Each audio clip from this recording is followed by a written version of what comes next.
Word of the day for March 8th. Today's word is cahoots. Cahoots is a plural noun. It's spelled C-A-H-O-O-T-S. Cahoots is an informal word that is usually used in the phrase in cahoots to describe a partnership or alliance for making or implementing secret plans. Here's the word used in a sentence from Paste magazine, from Amy Glynn.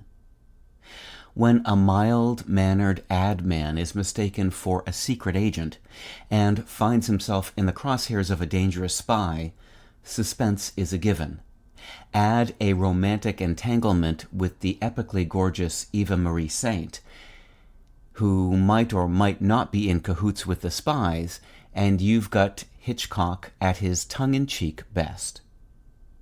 The word cahoots is used almost exclusively in the phrase in cahoots, which means in an alliance or partnership. In most contexts, cahoots describes the conspiring activity of people up to no good.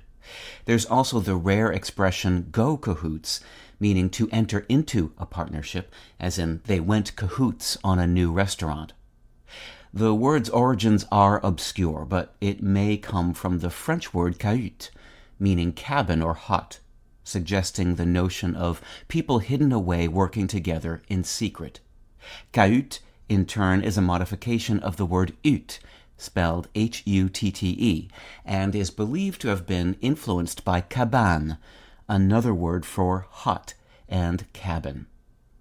If you're wondering about the singular cahoot, it pops up now and again. It has historically been used in the same way as the plural form, but has an even more informal ring to it, as in, I reckon that varmint is in cahoot with the devil himself. With your word of the day, I'm Peter Sokolowski. Visit Merriam-Webster.com today for definitions, wordplay, and trending word lookups.